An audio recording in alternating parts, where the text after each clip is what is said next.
Hai semua, ketemu lagi sama aku Luna. Selamat datang di channel Ngomongin Uang. Video kali ini aku buat khusus buat kamu yang lagi bingung gitu sama kondisi cicilan KPR kamu. Entah itu karena ngerasa cicilannya terlalu berat, atau cicilannya terlalu panjang, atau mungkin kamu udah nggak srek nih sama ketentuan bank tempat kamu nyicil KPR, dan kepikiran mau ganti nyicil ke bank lain aja. Nah, kalau kamu semua lagi ngadepin masalah itu, semoga video ini bisa jadi referensi solusi buat kamu ya. Atau buat kamu yang belum ngambil KPR, tapi punya rencana bakalan ngambil kredit KPR rumah suatu hari nanti, video ini juga bisa bermanfaat buat nambah wawasan kamu dan bikin pertimbangan kamu jadi makin matang. Oke, pertama aku mau kategorin dulu beberapa tipe masalah yang biasa dialami nih sama mereka yang lagi ngambil KPR. Yang pertama adalah mereka yang ngerasa tagihan cicilan bulanannya terlalu berat dan ada prioritas keuangan lain yang lebih mendesak. Kira-kira ada solusinya nggak ya buat masalah ini? Jawabannya ada. Kamu sebenarnya bisa nurunin tagihan cicilan bulanan kamu, tapi tentu konsekuensinya tenor cicilannya jadi lebih panjang. Nah, buat gimana caranya nanti aku jelasin lebih detail lagi ya. Yang kedua adalah mereka yang ngerasa tenor cicilannya terlalu panjang dan pengen mempersingkat tenor cicilan. Buat yang ngambil tenor panjang ini, emang sih cicilan per bulannya bakal lebih kecil. Tapi kalau di total-total, pengeluarannya bakal lebih gede banget karena bunganya jadi lebih besar. Nah, nggak jarang setelah penghasilan kita naik, kita jadi ngerasa sanggup gitu buat ngambil cicilan yang lebih pendek. Apalagi kalau ngambil cicilan jangka pendek, total uang yang kita keluarin bakal lebih dikit daripada kalau kita tetap ngejalanin cicilan jangka panjang. Nah, nanti aku bakal jelasin perhitungannya ya, gimana caranya kalau kita mau ganti ke cicilan jangka pendek. Berapa besarnya penalti dan juga berapa banyak yang kita hemat.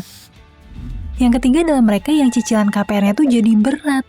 Gara-gara periode bunga fixed rate atau bunga tetapnya udah selesai. Terus pas masuk ke periode bunga floating rate, jadinya tagihan tiap bulannya jadi mahal banget deh. Aku juga bakal jelasin solusi gimana sih caranya kita buat memperpanjang periode bunga fixed rate supaya tagihannya tetap bisa terkendali. Yang keempat adalah mereka yang mungkin punya pertimbangan pribadi nih buat bisa ganti akad sama bank lain. Karena alasan keagamaan atau alasan tertentu.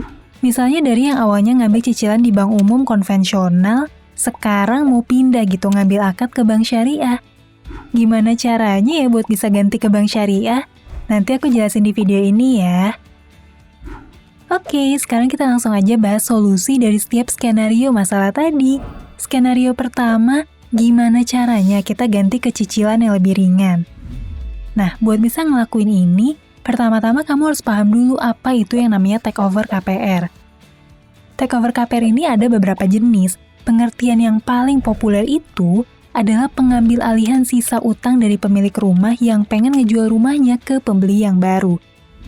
Nah, tapi takeover ini tuh juga ada jenis yang lain. Misalnya pemindahan nilai kredit dari bank lama ke bank baru dengan bunga yang lebih rendah dan perjanjian tenor yang baru. Jadi sederhananya, kalau misalnya kamu ngerasa terbebani sama bunga KPR yang mencekik, kamu tuh sebenarnya punya pilihan buat ganti ke bank yang baru. Terus ganti ke cicilan yang lebih rendah deh. Nah, tapi ingat ada konsekuensinya juga ya yang harus kamu pikirin. Ada biaya penalti, provisi, asuransi, dan lain-lain. Oke, supaya gampang ngitungnya, aku saranin kamu pakai aplikasi khusus kayak Pinhome yang emang nyediain layanan takeover KPR dengan praktis dan online. Yuk kita coba simulasinya. Misalnya katakanlah di tahun 2017 kamu tuh ngambil KPR rumah seharga 2 miliar dengan DP 400 juta rupiah. Jadinya total pinjaman kamu ke bank itu 1,6 miliar rupiah. Bank ngasih kamu tenor 20 tahun. Dengan bunga fix 8,25% selama 5 tahun pertama. Sisanya floating rate dengan estimasi bunga 11,75%. Di masa awal KPR, cicilannya tuh masih 13.600.000-an sebulan. Oh ya, bunga cicilan yang aku sebut di sini beneran bunga KPR dari salah satu bank Indonesia ya di tahun 2017, supaya kamu tuh bisa dapat gambaran sedekat mungkin sama kenyataan. Nah, di tahun 2023 ini, cicilan KPR kamu udah pakai bunga floating, alias mengambang ngikutin kenaikan dan penurunan suku bunga. Kayak yang udah kita tahu, saat ini tuh suku bunga lagi tinggi banget dan hal tersebut tentu berdampak ke bunga dan nominal cicilan kamu. Dari yang tadinya bunga cicilannya tuh 8,25% per tahun, sekarang jadi 11,75%. Mungkin secara persentase kenaikan itu nggak kelihatan signifikan, tapi mengingat KPR pakai hitungan anuitas, ditambah lagi dengan kenaikan harga kebutuhan pokok, cicilan KPR kamu tuh jadi sangat membebani finansial kamu. Cicilan per bulan kamu jadi 16.600.000-an. Di kondisi tersebut, salah satu hal yang bisa kamu lakuin adalah take over kredit kamu ke bank lain yang bisa nawarin bunga yang lebih rendah. Atau bahkan kamu juga bisa nih memperpanjang tenor cicilan kamu.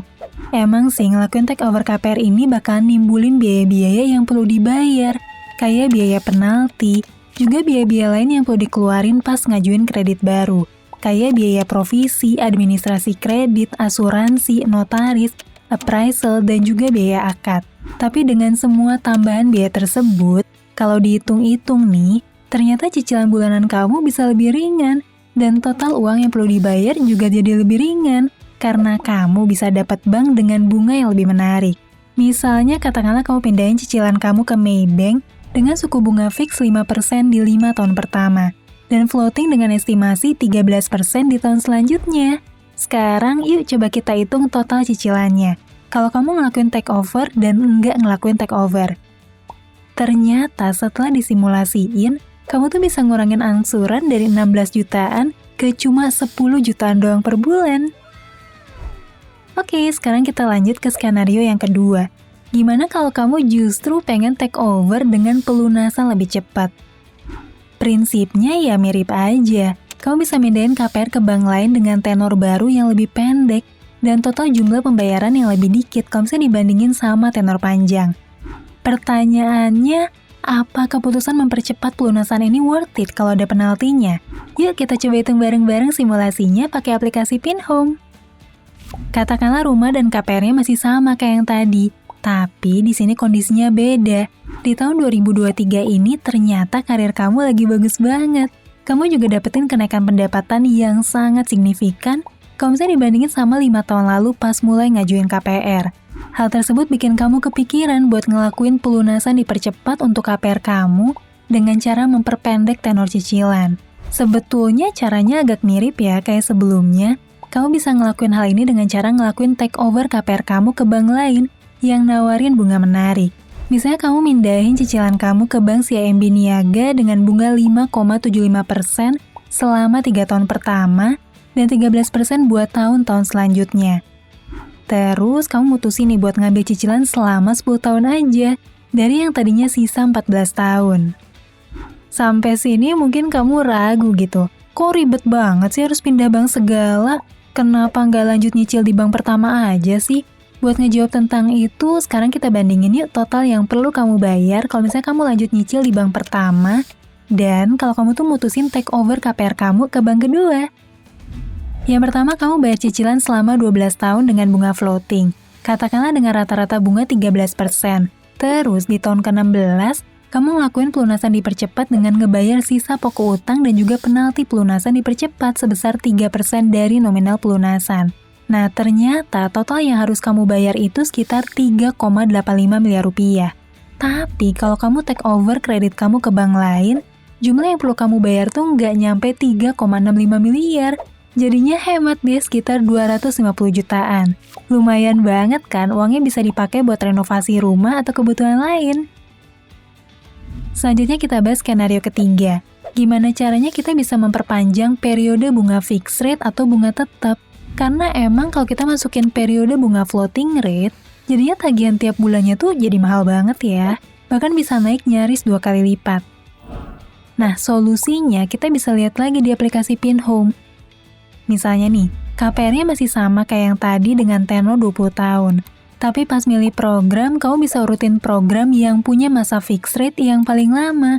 Misalnya kamu mutusin buat ngambil program dari Maybank dengan bunga 7,25% fix selama 8 tahun. Ternyata setelah disimulasiin, angsurannya tuh bisa turun dari 16,6 juta jadi 13,4 juta dan nggak berubah selama 8 tahun. Dengan cicilan yang turun, kamu bisa jadi lebih fleksibel buat ngatur keuangan. Yang nggak kalah ajaib nih, angsuran setelah masa floating yang baru itu cuma 15 jutaan. Nggak lebih besar daripada angsuran sebelum di takeover, yang sampai 16 jutaan lebih. Padahal sama-sama floating rate ya, kok bisa gitu sih? Karena setelah kamu melalui masa bunga fix selama 8 tahun tadi, sisa pokok pinjaman kamu tuh udah turun drastis. Makanya angsuran floatingnya juga jadi lebih murah deh. Terus ternyata setelah disimulasiin, kita tuh bisa lebih hemat 205 juta kalau pakai takeover ini. Dan yang terakhir adalah skenario keempat, yaitu kondisi di mana kamu pengen ngeganti bank tempat kamu ngelakuin kredit. Karena alasan keagamaan atau alasan personal lain. Skenario yang paling umum tuh biasanya ganti dari bank umum jadi bank syariah. Caranya gimana sih? Caranya kamu bisa mulai di aplikasi atau website Pinhome. Caranya sama aja nih kayak skenario sebelumnya. Tapi pas milih program takeover, kamu pilih aja kolom bank syariah. Pas video ini dibikin, Pinhome tuh udah kerjasama bareng 20 program KPR syariah. Dan gak kalah sama KPR konvensional. Misalnya program KPR syariah dari Bank Maybank Syariah ini, yang setelah dihitung-hitung nih, ini tuh bisa bikin kamu lebih hemat sampai 221 juta rupiah.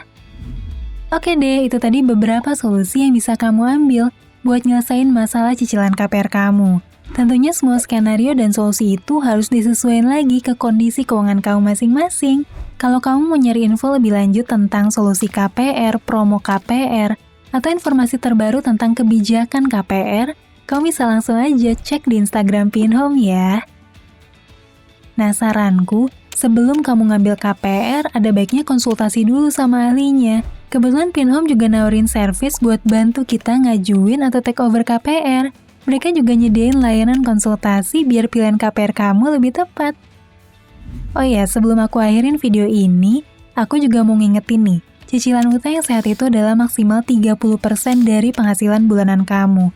Jadi sebelum kamu mutusin buat ngambil KPR, jangan lupa ya buat selalu pertimbangin kemampuan kamu buat bayar cicilan kamu. Dan upayakan supaya cicilan kamu kurang dari 30% pendapatan. Sampai ketemu lagi di video selanjutnya. Tetap di channel Ngomongin Uang, karena ngomongin uang gak ada habisnya.